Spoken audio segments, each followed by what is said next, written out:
Today's podcast is brought to you by Anchor. If you haven't heard about Anchor, well, let me explain.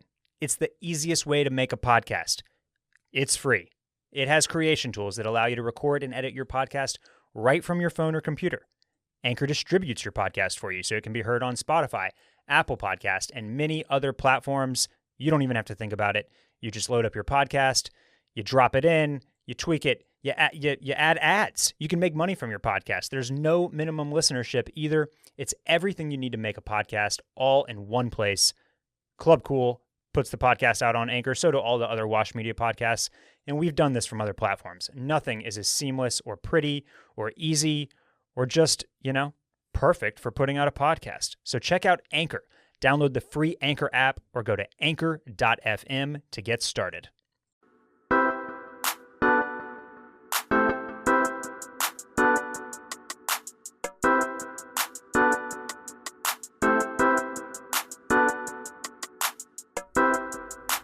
Welcome to the club.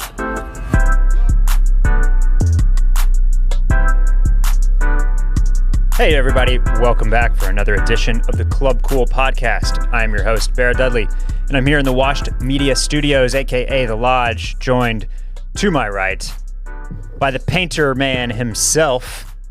It's Mr. Phil Battaglia. What's going on? What up? Heard you're doing some painting. No, I'm not doing any painting. No, you're hiring That's a painter. correct. Have you ever heard of Roman clay? No. This is a style of painting, of wall paint, that adds a little bit of texture. I see. You got to swirl it around a little bit. It gives a little raised look. I think it's been around for a long time. It's maybe currently back in vogue. I may be called to do some Roman painting here pretty soon. We'll see how it goes. What is the big topic for today, obviously, here on the Club Cool podcast? What is your favorite texture of paint? You an orange peel man? Are you a... I love... This isn't really a texture, I don't believe, but it's a sheen, I guess. I like a high gloss. High gloss. I like a high gloss. Nobody's doing high gloss these days. Yeah, we did a high gloss in our half bath. You can't tell because there's no natural light in it. Uh-huh. But it's there. Yeah? I like high gloss. But we're gonna do an eggshell in the bedroom, in the hallway, in the stairwell. That's the way to go. Yeah. in the home. You know, you want a nice matte, just a little bit of polish. Mm-hmm. Yeah. But that's exciting. Yeah. What do you got from Juiceland over there? This is a Wonder Chosen. Wonder Chosen, classic. Yeah, it is. Do you ever get the feeling that when you order the Wonder Chosen, they kind of like give you an eye roll? Yeah. Like Yeah. this motherfucker. Another fucking Another Wonder Chosen. Yeah. This guy just wants his peanut butter and his banana. And my way. And your way. I'm bulking. And and a little bit of spinach to make it green and make you feel better. Hey, I feel good about myself. Yeah. That's actually, I wanted to talk a little bit about, because today's podcast is actually all about is I put up a little prompt on the Instagram last week. Got a bunch of good stuff. Everything we talk about today is basically inspired from something that one of our listeners dropped in there. So thank you as always. Also, by the way, I know I've mentioned this before, but nothing shady is happening on the Instagram. I just archived every single post that I ever posted. It was like, it was a lot. I think it was 40,000. You deleting posts? No reaction. It was not 40,000 posts, Phil. Oh, I wasn't really paying attention. This guy's not even listening to me over here. No, I'm going back to the drawing board on. Look, it's very. I don't know. I'm sure many of you out there have tried to start an Instagram account or build your own follower set. It is very difficult to post. Two a day. Two a day, or even one a day, or at any type of like regular clip. And I was getting especially bad about it. And so I just decided it was going to be weird if I just all of a sudden started posting again. And there was like this big 3-month gap. I didn't want to do that. So I got to think about exactly what I want everything to look like and what exactly we should post. And on Instagram right now, it's weird because it's like, it feels like if it's not shareable, then it's not worth even putting up. Do you know what I mean? Yeah. Like, if it's not a meme, or if it's not funny, or if it's not a video, or if it's not like... Can we just become a meme account? Everybody's a meme account, though. So I want to zag when the others are zigging. Let's do the milk crate challenge first, right out of the gates. That'll get the people going. Yeah. Yeah. Well, it would be on brand for Washed Media to do a challenge They've already done that, weeks right? after it. Circling back done it. They have it? They're not going to do it. No. They did talk Randy about will it. They were very on top of talking about it, though. Really? Yeah. Like, it came out one day before they did a podcast about it. Usually it's more on brand for them to be like weeks behind a challenge or a trend or a TikTok thing. Anyway, I got to figure it out. And then I'm going to set, what I'm going to do is I'm going to set an alarm on my phone. Whatever the clip is, maybe I'll start small once every 3 days or something. Mm-hmm. And then when that alarm goes off, I have to post. I have to figure out something to post. Wow. That's... Even if it's hot garbage. That's going to be tough. But I don't know. So we're not there yet. But the stories are still going every once in a while, and it's a great place to send us questions in the DMs or whatever. We're just not posting right now because, frankly, I don't even know that posting stuff is worth it on there. Do one of those posts that like stitches everything together. Yeah, I thought about that. Yeah. So we'll see. But nothing is afoot. Uh-huh. You know, unless somebody wants to buy the handle with all of its 4,000 followers. I will sell it for like $10,000. 10, huh? Yeah. I was thinking more like 50. That's a nice round number. Okay. So anyway, just vegetarian recipes. I know you're a big veg guy. Mm-hmm. You love to veg. I love. So, what are your top recommendations for blogs, cookbooks, or any other resources that you like to get vegetarian recipes from? Bon Appetit. Bon Appetit's great. A product of that would be Molly Boz. I think we're both familiar with her. I think she's still with them. She has a cookbook that I bought for Ashley. It's not all vegetarian by any means, but she has suggestions in there.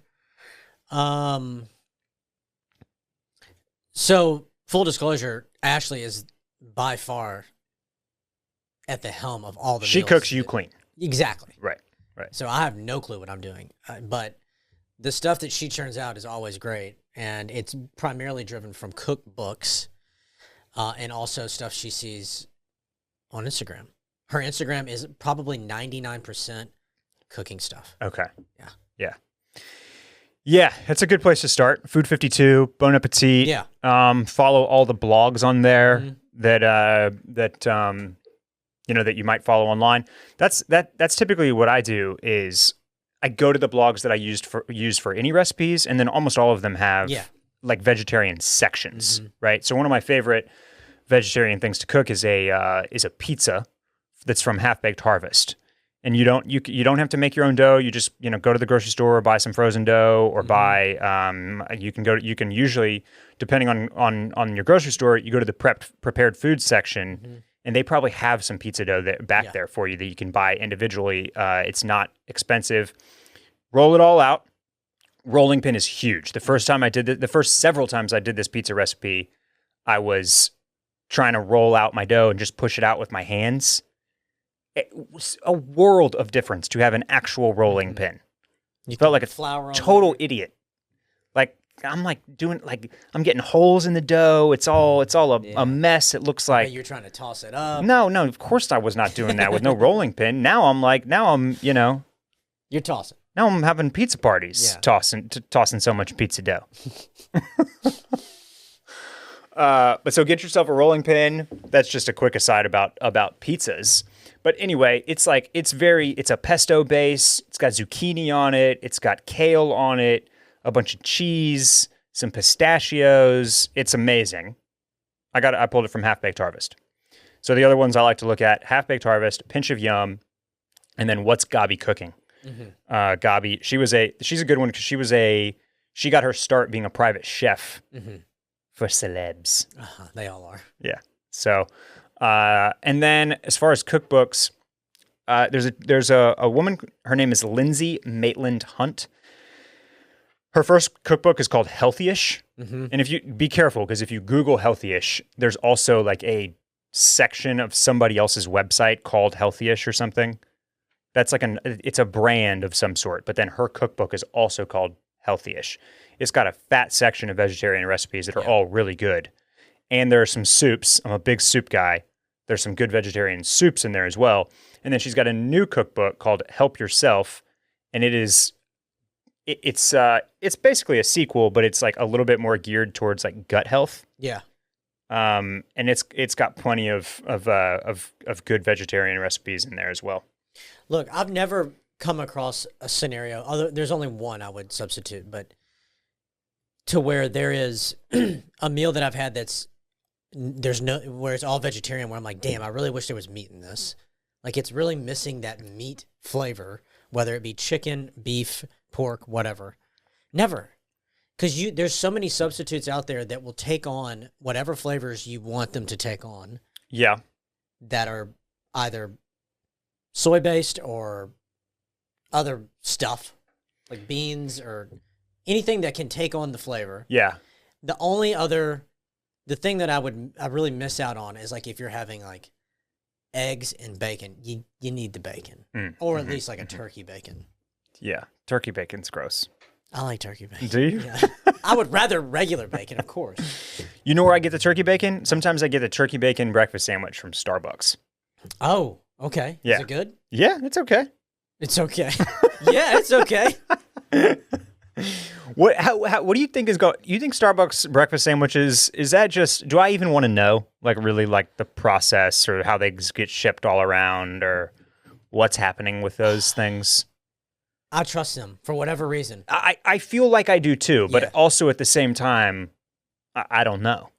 Like, I almost have more trust in, like, I was thinking about this because I was looking at the calorie count in the Starbucks breakfast sandwiches, and I was like, well, how does this compare to, you know, the McDonald's egg McMuffin, which is goated. And it's pretty comparable. Egg McMuffin's like relatively healthy. I mean, you know, all things considered. I just don't like, I've never had one, but the texture of that egg McMuffin egg, I'm out. You're out. Totally. It looks disgusting. It's so good, man. Ugh. Yeah. I'm picturing now Michael Scott eating that one that Ryan brought him and he takes the bun off. It was like from Wendy's. That's so gross. Yeah, the thing about, the other thing, like, I hear what you're saying. When I have a good vegetarian recipe, I don't miss the meat, like, for sure. But it's just, like, chicken is kind of a cheat code in home cooking, I feel like. Like, whenever we need, you know, that's always like the fallback. It's like, if I got nothing, I can at least go grab some chicken breasts and like throw them on the grill. Yeah. Or I can at least do like I can chop up some chicken and some veggies and do like a simmer sauce and make like a very easy kind of like makeshift stir fry / curry type thing. And I don't know what the sub is for that, really. Cauliflower? 100%. Yeah. It's the same thing. It doesn't have the same fucking texture, but it'll soak up all the flavors. Yeah. It'll do the same Ashley does this cauliflower bolognese that replaces the meat with the cauliflower. Okay. It is fantastic, dude. There is a tofu bolognese on Camille Styles' website that's really, really good too. Like one of my favorite home pasta dishes. I'm off a little bit on tofu. That's another texture that I don't really enjoy. This one fixes it for you because you just take the tofu and it's not like chunks. You just crumble it all down and then you cook it down with like the carrots and the mushrooms and the onion and all that and the tomato sauce, and so it's just like, I like that. Yeah, you don't know which way is up at that point. Honestly, you could sit somebody down and tell them, yeah, that's diced up chicken or whatever. Yes. And they're like, oh, great, this is fantastic. Yeah, for sure. Okay. I'm also sitting here, Phil, before we get into some more directional talk. Here are my off-white dunks. They came. They showed up. You want to see one? Yeah. Now, I got lot number 3. We've got, it's the gray leather, it's the white canvas, and I've got a purple heel tab here, and then a kind of a bright purple tongue, and then a very, very light lavender overlace. Now, I don't think that I would have put this in like my top 10 had I been, choosing for myself. I love the gray though. Like, get rid of everything else. If this was just a dunk, that was the gray. Well, this gray and white? Yeah, totally. And that's, and I probably will, you can see now, I'm I know there's been some questions about how you tie this overlace. I basically I took the cue from the Sakai stuff with the double laces, and you just pull it together with a regular lace and tie them up in the same knot. And I think that is perfect. I think it looks way better than like trying to move this overlace thing over to the side. The nice thing is that I think while I might have been more attracted to like some of the brighter kind of pop color overlaces, this light purple is like, if you just glance, it looks gray. It almost looks like the rest of the shoe. So I actually probably more versatile than had I gotten like the neon blue or green overlace. Does that tongue have the hole in it as well? So this tongue has a hole and a cutout. Oh, okay. So, but a couple of questions to go off these, or one more thing. You can pull this the overlace out, and then just kind of put these little loops inside their little holes and wear them without the overlace. Yeah. So they're, you don't have to keep this thing on if you just kind of want to wear a gray and white dunk. I like them a lot. They're cool. There were some questions about how to wear these things. I'm not finding it that hard just off jump. I've just got on like regular Nike shorts today, the ones that we all know about and talk about, and a t-shirt. And it seems very easy. And then as far as like getting into cooler weather, man, I think they're going to go with everything. Yeah. From like any of the workwear pants, double knees, looser denim, frayed hems or raw edge stuff. And then in, warmer climates, like, man, any kind of nice, just like easy, chill short, whether it's mesh, mesh baggies from Uniform or the Nike shorts or the E-waist from Gap or like whatever else. Like, don't sell them. I'm not selling. No, they're free 99, man. This is house money, baby. What's the deal with the box? Did you tape that up? No. So I wanted to show you the box as well because this is really nice. This is the type of thing that like makes me not want to sell them because the marketing and the packaging and the presentation is so well thought out here. Like, and so if you guys are watching youtube.com/washmedia, if you want to see this, obviously it's very easy to just Google off-white dunk box, but like you have all these holes cut out, which mirrors what's going on with the shoes and what Virgil has been doing on like the Jordan 5s or whatever, and on a bunch of the other stuff that he's doing. It's got really cool, like very like bright yellow, kind of mustardy orange packing paper with off-white logos. The lot number is like hand checked off of the box. And so it's just like, it looks like it's been kind of taped up a little bit. So it's very cool. You can use this for the holidays. You can wrap some presents. Yeah, I could. With the off-white paper. But pretty satisfied overall with how this all worked. And I could not figure out, I know that there was like a little hack to figure out which ones you were getting before they came. I couldn't figure out how to do it. I think maybe they even like fixed that in the back end or whatever. Oh, so you just put in for any of them? No, so that's how this worked. There were 50 lots, right? You can see it over here. Yeah. Right? And like the only way to get these was to get the little notification in Sneakers app. Hey, you have access. And then all you saw was this box. And you picked up your size and then they send you whatever lot. That's great. And so I didn't know what they were going to look like until I opened it up, which again is like a really fun piece of this whole thing that they did here. So yeah, I'm looking forward to having these and toying around with them a little bit. Another question that we got in regards to these, or at least inspired by all the stories coming out about these, is like, basically, how rampant do you actually think theft by courier services is or is not? And this is something that I've thought about long before the issues that occurred with these. And I've always thought that stuff was way overblown. Like, I can't tell you how many times a package has been marked delivered and then like doesn't show up until the next day or even hours later. Or like there's or gets hung up in the system for, I've had stuff sit in USPS over the past 18 months for days.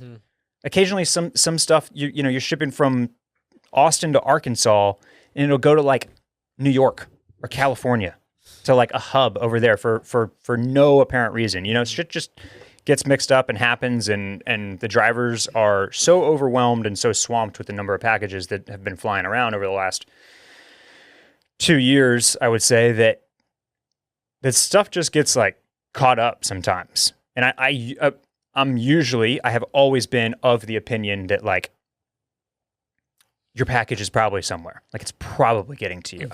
Those drivers,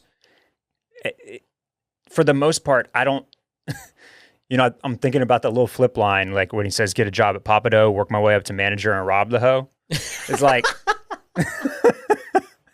these guys are not like, these guys and girls they're not working their butts off for this job only to like steal one pair of shoes to make a few $100. It'd have to be like, and then get fired. Yeah. Which is why after Nike specifically told me that there had been issues like with the shoes in between Nike's warehouses and FedEx warehouses, that's when I let the wheels kind of spin and go crazy. And I was like, oh man, Christopher Moltisanti and Brendan Fallone, they knocked this truck off. You know what I mean? They're in cahoots with the FedEx or the Nike warehouse, and they're knocking off a whole truck of these. That'd be the only way to do it. Yeah. So that's that. And again, I let myself go there. I still, even though I talked about it on the podcast, I still said there was a 50% shot that these were going to show up still. The percentage is obvious. I should have made that higher. But my point is I hadn't lost all hope, all faith in the system. It was just extra interesting that Nike was essentially saying, yes, there was a big issue. Stuff got lost or misplaced or ... Here's your money back. Yeah. Yeah. That's why I was, but as far as like individual package theft, I don't really think it's happening all that much. I will say, as we've talked about before, and as there's a lot of discourse online about the new Nike boxes, the tape is one thing. Like that is a giveaway that it is a Nike product, but like, what's the percentage of Nike packages out there that have something like this in them? Yeah. 1%, maybe? I don't know. Like, so this came in one of those janky ass boxes, though, right? No, these did not. Really? Yeah, but I saw pictures of them in those things with where the bottom has no tape on it and essentially can push open and see what's inside. I do think that's a problem. They should probably not use those boxes. Even more so than the black Just Do It tape. Yeah. I'm not a fan of those boxes because it's too easy to just punch your hand in there and grab something out or see a shoe box and be able to kind of like finagle your way into reading what pair of shoes is in there. Well, as you know, you have to get the Ring doorbell and then stalk it once it hits the ground like I do and just wait for somebody to come steal it. Here's the thing about the Ring doorbells though. Even if you catch the thief, what are you going to do? Nothing. They're gone. It's such a joke. So it's a deterrent at most, yes, right? Yes. So like, just I don't know. So this is a great idea. Somebody should just be making little fake ring boxes to just pop on your on your thing. I love the Ring commercial where the guy's like, "Hey, you guys get out of here," and they're like, "Oh my god!" They run off. Yeah, and they're like, I can't. How many Nextdoor posts have I seen of like people posting the things? But it's like people are wearing hats or masks or they'll look right in the fucking camera. And there's no way to. Yeah, it's the only difference is that like I guess for sure somebody swiped something off of your porch. I like to watch myself getting ripped off.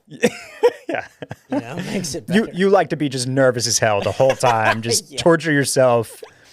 Go through the whole thing of like, I know somebody is going to steal this. Here they come. Here they come. You get a little alert on your phone every time there's motion. Yeah. So you just every time. No, I turned that shit off. That was so annoying. Yeah. Okay. So Nike Dunks, they arrived. We're a fan. We're going to talk some fall stuff, some fall questions, some fall lines to discuss a little bit. But first, let's take a quick break and hear from today's sponsor. Today's podcast is brought to you by Brush. You've heard me talk about Brush a few times. I meant to bring my Brush in because I love this thing. You gonna do a little brushing? I will brush live on air. I really will. That's how enjoyable the whole experience is. It's one of those things, like I still have my old toothbrush sitting next to my Brush, and every once in a while I just I pick it up and I brush with that one. Yeah. And I'm just like, why did I do that? Like I gotta remind myself how amazing the Brush is, and every time I'm just like, God, this is what clean teeth, this is what a clean mouth feels like. Mm-hmm. I like to go on the daily. It's got 6 different modes that you can do with your Brush, bunch of different colors. I've got the beautiful matte black, which looks very nice and sleek sitting up on my counter. But you can choose any number of beautiful seasonal colors that suit your personality better. Anyway, 6 modes to choose from here. I go for the daily one, and then I go tongue, just when I'm feeling a little spicy there. But you gotta keep that tongue clean too. Yeah. 4-week battery life. It comes with a magnetic charging stand and a compact travel case. And guess what? You never forget to change your brush head again because it's got a great subscription program to boot. Brush ships you new replacement heads every 6 months, so you're never stuck using a worn-down brush head. Again, aesthetically pleasing design, comes in trend-driven seasonal colors, looks great on your bathroom counter, and it's just an all-around great brushing experience. And after you get one of these things, you're just going to be like, why did I not have this? Why was I not using a Brush? Get $15 off your Brush toothbrush kit and refill plan when you use promo code CLUBCOOL. That's one word, CLUBCOOL, at Brush.com, BRUUSH.com. $15 off using the promo code CLUBCOOL. Go check them out right now. You will not regret it. Best brushing experience of your entire life. One more time, get $15 off your toothbrush kit and refill plan when you use the promo code CLUBCOOL at Brush.com. All right, Phil. How about some fall talk? How about some fall questions? Cool. Last week, favorite brand of the pod favorite brand, excuse me, Aimé Leon Dore dropped a lookbook, and then collection number 1. Did you get a chance to look through some of this stuff? No. Why don't we throw it up on the screen? Okay, I'm going to throw it up on the screen for you. I just had basic questions about how we felt about this collection. By the way, I'm sorry. I know there's a light blocking one of your screens. You're in you're in the situation at the sports bar when you've got 2 TVs and you don't really know which one to look at. Yeah. And maybe there's a little bit of something messing you up on one, but it's kind of the better one. I feel like that's what you're going on. This is probably the better one. That's the better one, but that one's got a bit of a light. You have an obstructed view over there a little bit. But I have the cameras here. They're sick of seeing my big head from the side. I'd rather look down. You want to give them the straight on. Yeah. I'm also a much bigger fan of my straight on than I am of my profile. Okay. So that's why we work together so well on this podcast. Yeah. We're just straight on boys, not profile boys. Hey, we shoot straight, Randy. Here's the lookbook, and I feel like this is the first season from them where I've ever heard a little bit of negativity, and I don't know why exactly that was. I've got a couple ideas that I'll talk to you about here. But I'll start off with the positives first, which is that there's just nobody else styling like Teddy Santis and team. This dude is next level at creating all of this stuff and then putting it together on his models in a extremely pleasing way. Mm-hmm. You know what I mean?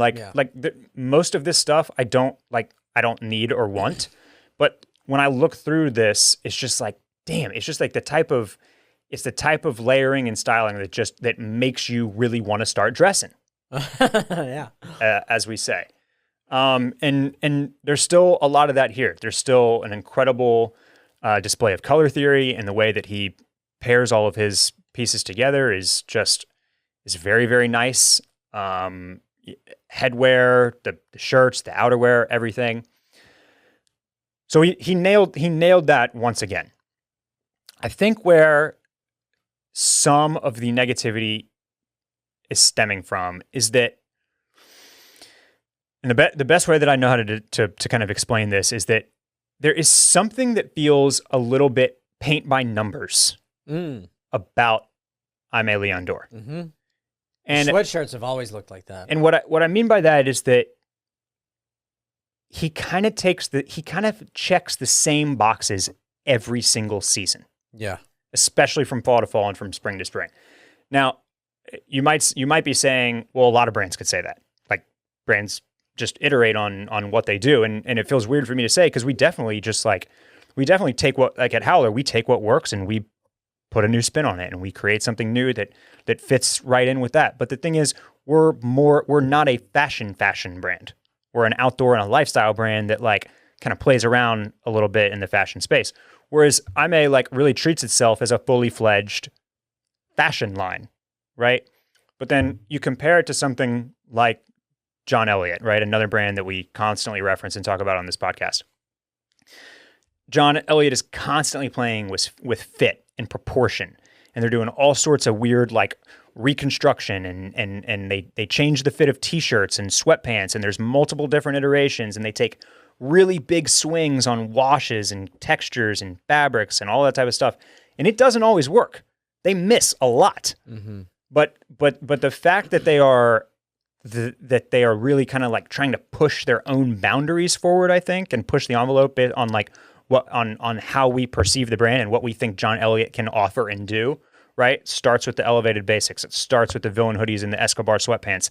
And now they're like doing fully fledged leather lines and crazy Japan denim and like all sorts of, they keep growing and expanding and twisting and iterating and like spinning it out into becoming bigger and bigger. Aimé is very much like, we're doing sweaters, we're doing outerwear, and then we're releasing our hoodie and sweatpants, which have been the exact same for 4 years now, in a new color palette that will be nice. Mm-hmm. Do you know what I mean? Yeah. A little bit like, and the silhouettes of some of the jackets this fall are definitely different. You've got this kind of double-breasted looking fleece or shearling piece, and they're doing a varsity. And I'm kind of sick of a varsity jacket. You kind of what? Sick of those. Sick of those, yeah. I just feel like they, like this brand more than any, just like knows its boxes and it just checks them off. Yeah. And so I think that is a part of why you may be seeing a little bit of fatigue among its kind of core fan base. Mm-hmm. Now, having said that, they blew out of $400 made in China flannels, and people are trying to resell them on Grailed for like $800. This leather jacket right here, which came in 2 different colorways. It's kind of a very, very classic bomber jacket. It even has like a 90s feel. It's embroidered on the back. It came in this kind of like eggplanty Bordeaux purple and then like a very dark green. Reasonably priced for a leather jacket. It was under $1,000. People have these listed on Grailed for $2,500. Wow. Which it's leads beautiful though, which brings me to my next point. This season, more than any, I am fully convinced that Aimé Leon Dore is supreme for adults.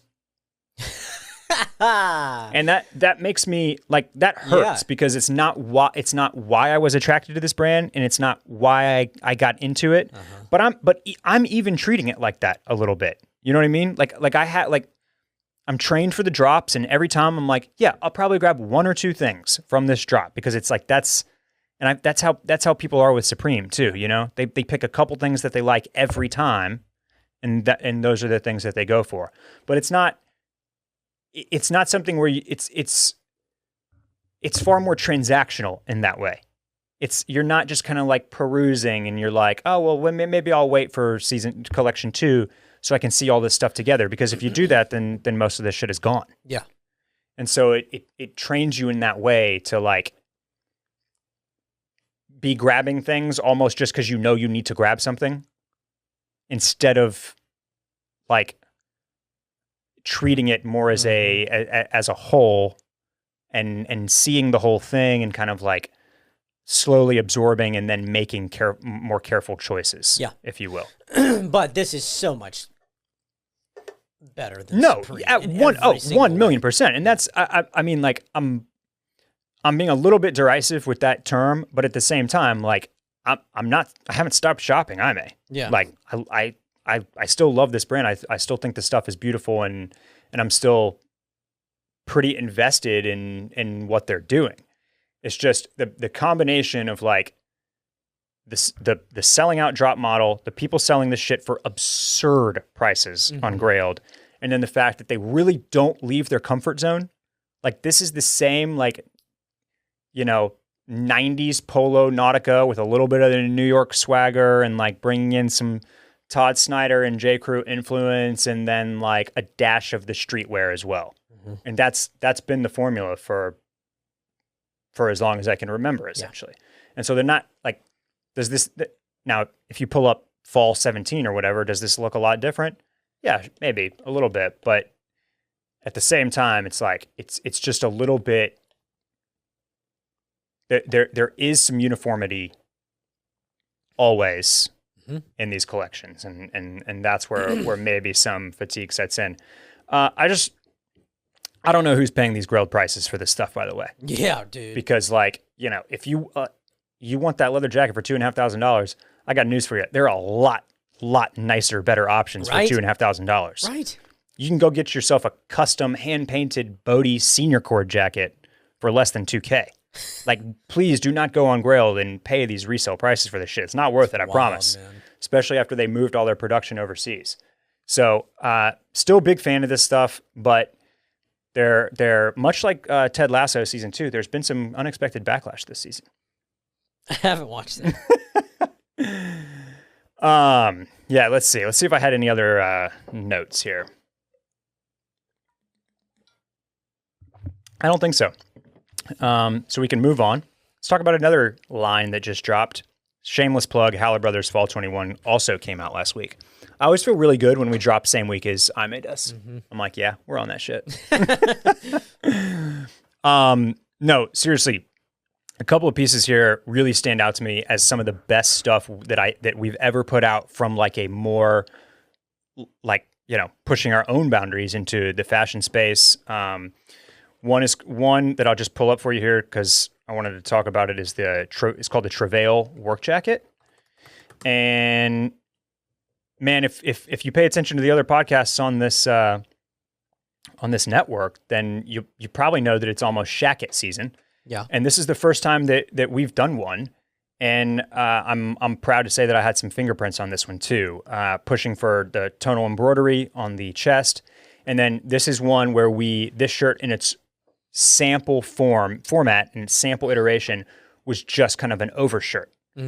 And we decided that we wanted to put some pockets on it.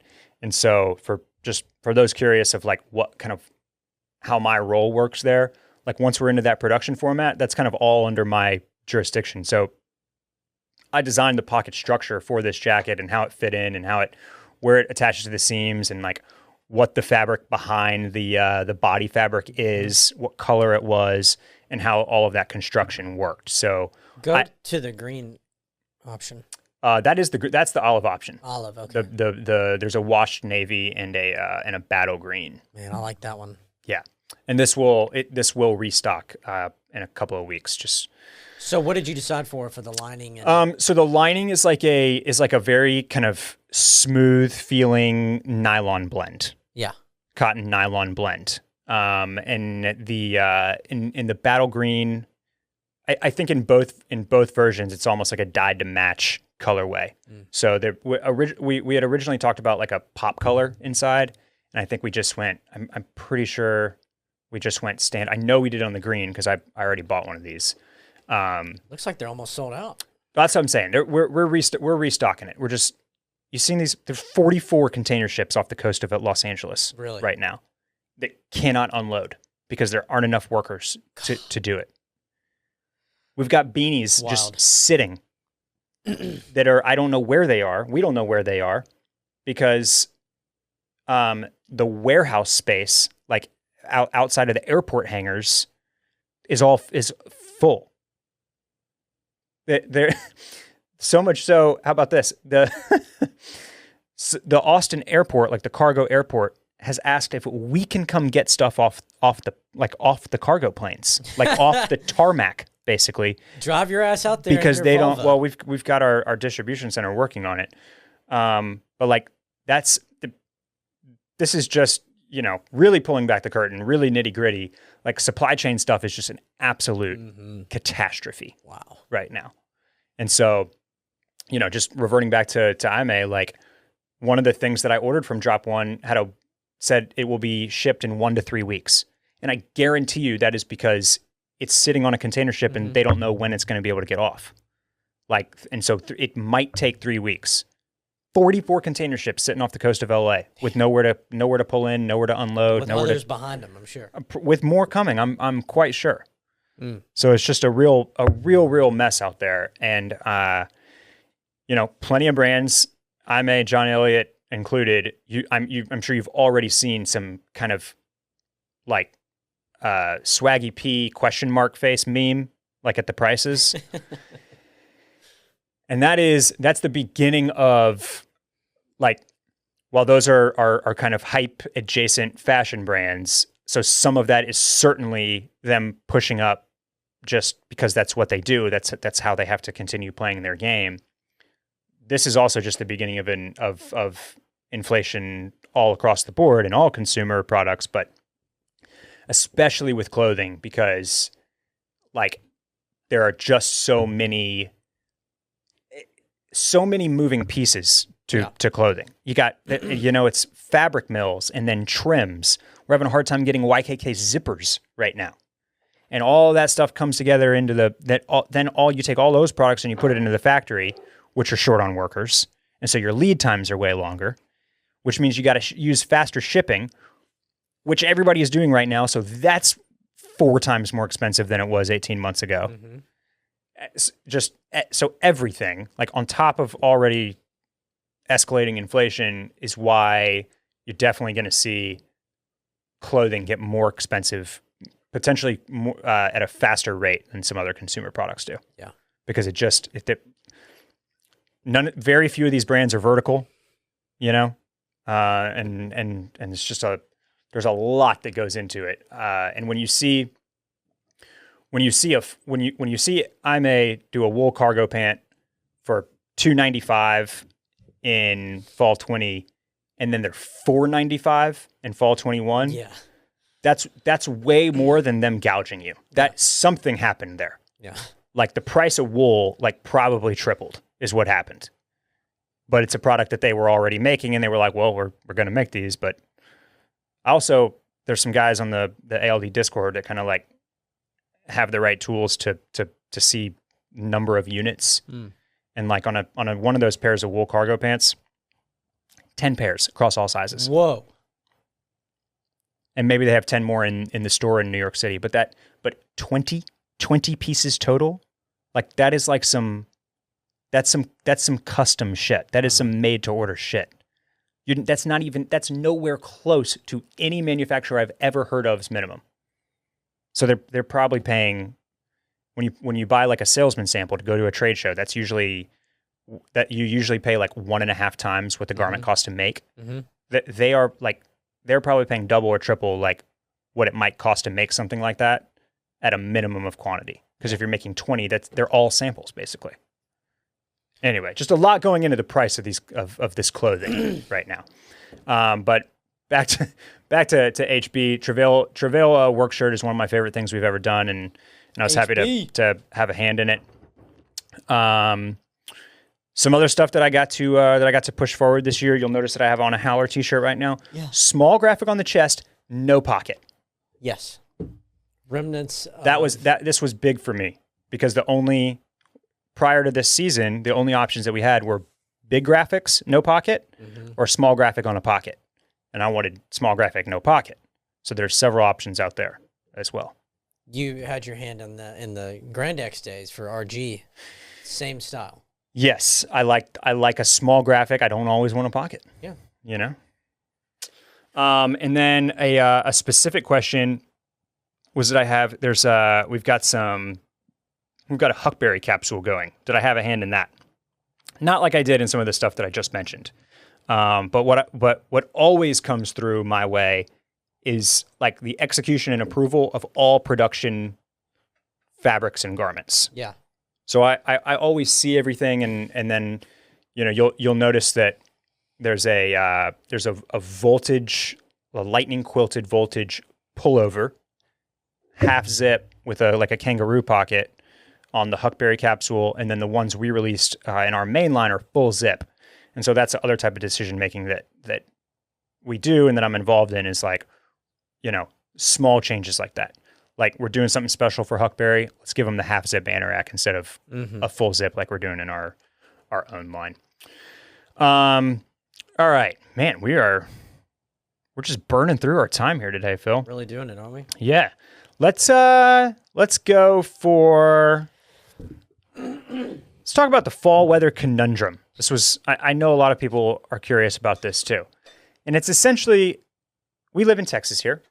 Mm-hmm. Doesn't really get that cold.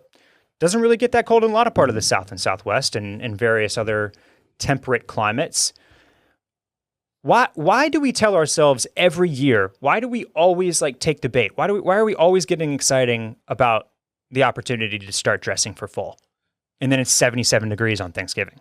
Because the fits look great on them.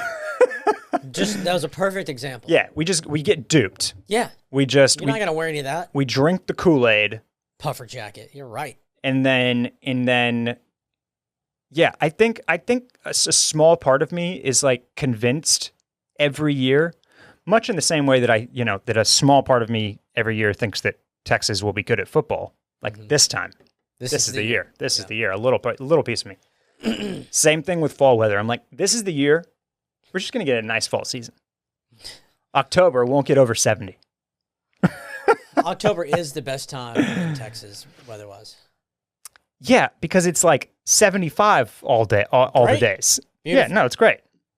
So we do this, and then, like I said, it's October and November and still very, very temperate and mild.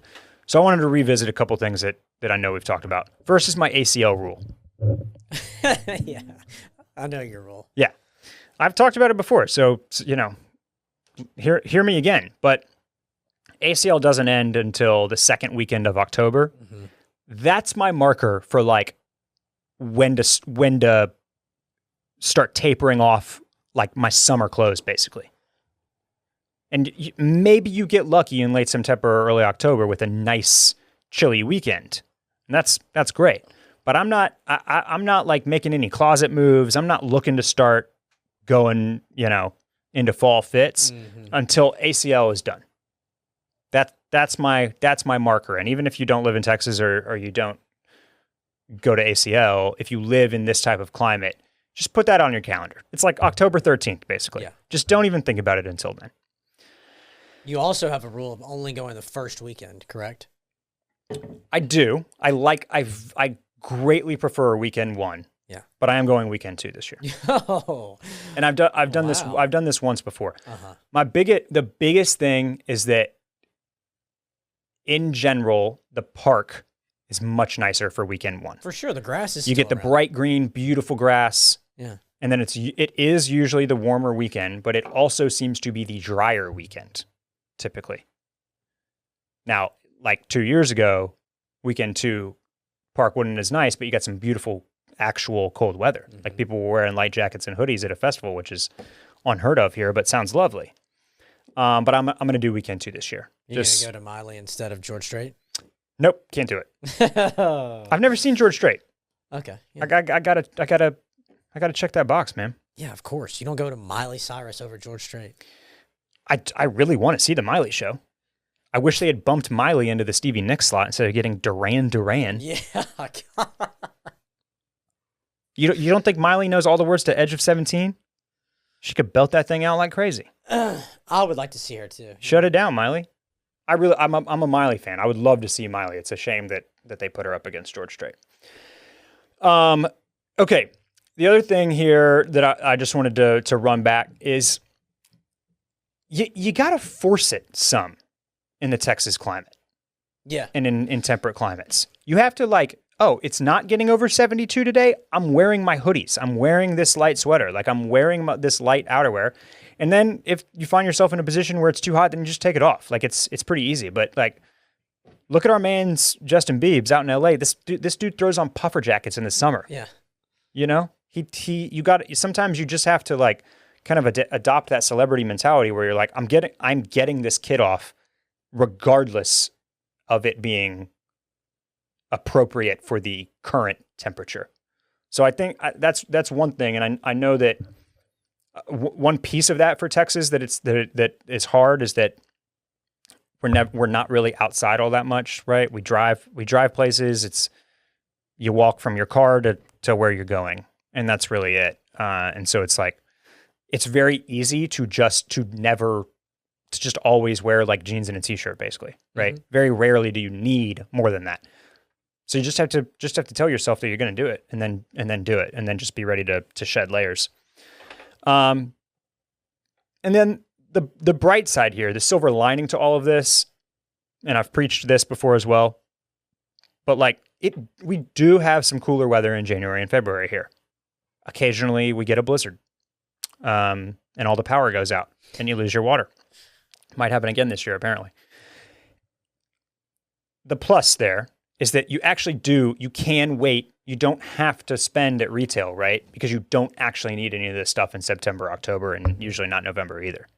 So you get to wait till those Black Friday and mid-November and then December and Christmas sales to like cop up on all your fall outerwear and knitwear. Mm-hmm. And that's getting a little bit more difficult to do. You know, we've seen a lot of places go under, no more Barneys, no more Need Supply.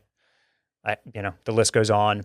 But it is still possible, and you only need a few of these things living in a place like this. So that's the way I look at it, is that I get to wait and get a better price and then still wear it when it is seasonably appropriate here, because those are our more fall-like months in January and February. The only thing I worry about is my size being gone. Yeah, no, that's what I'm saying. It is getting harder. I do feel like it, like brands are cutting down on stock.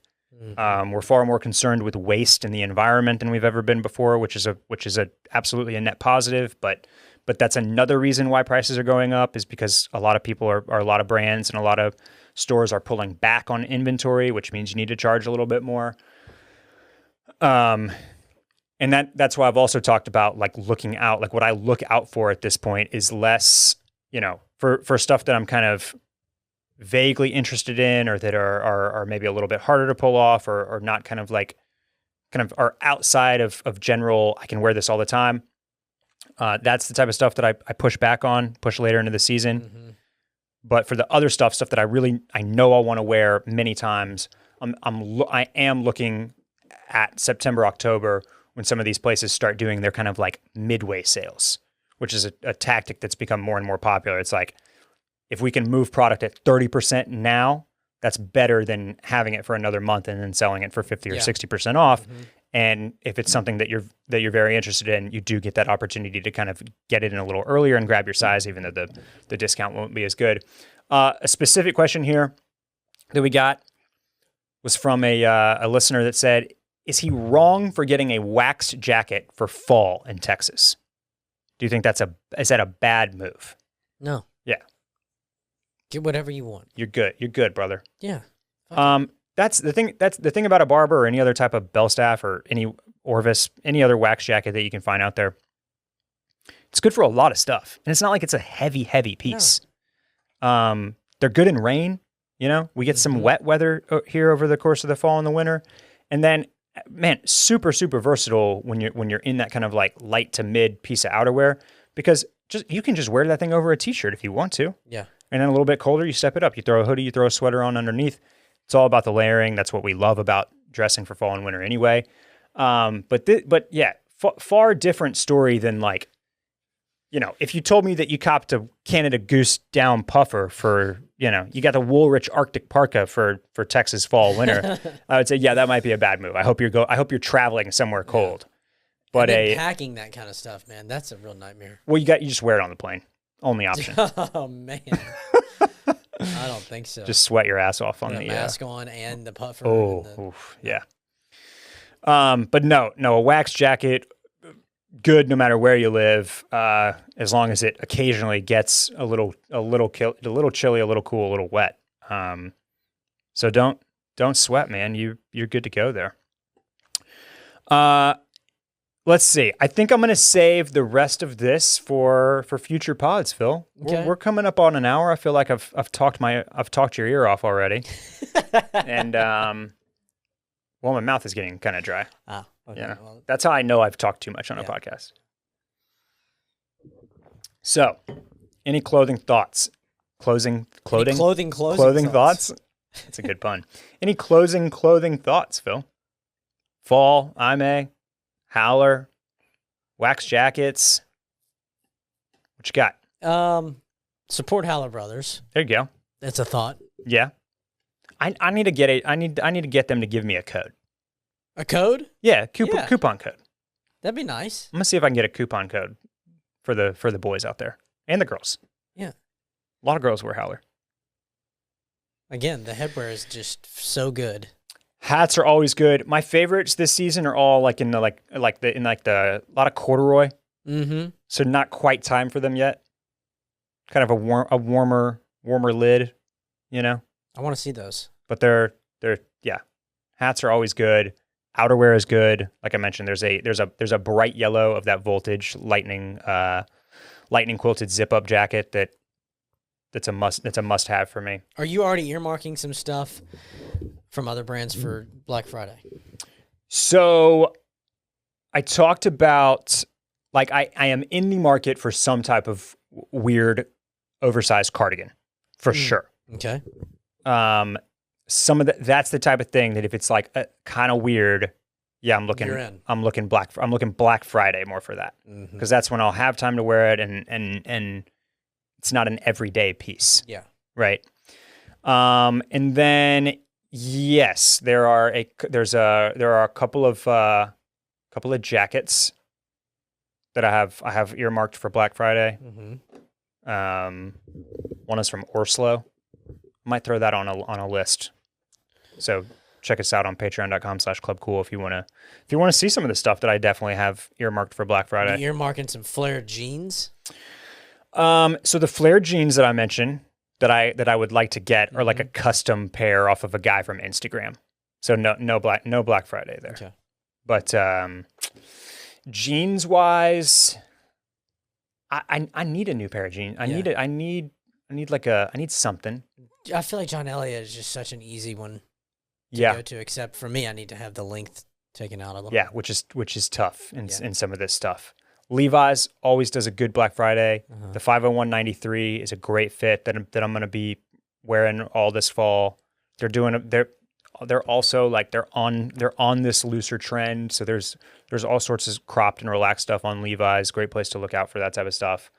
But yeah, we can definitely come back to some Black Friday, watch list stuff here on. We need to make a trip to UAL. You know, I've totally forgotten about UAL.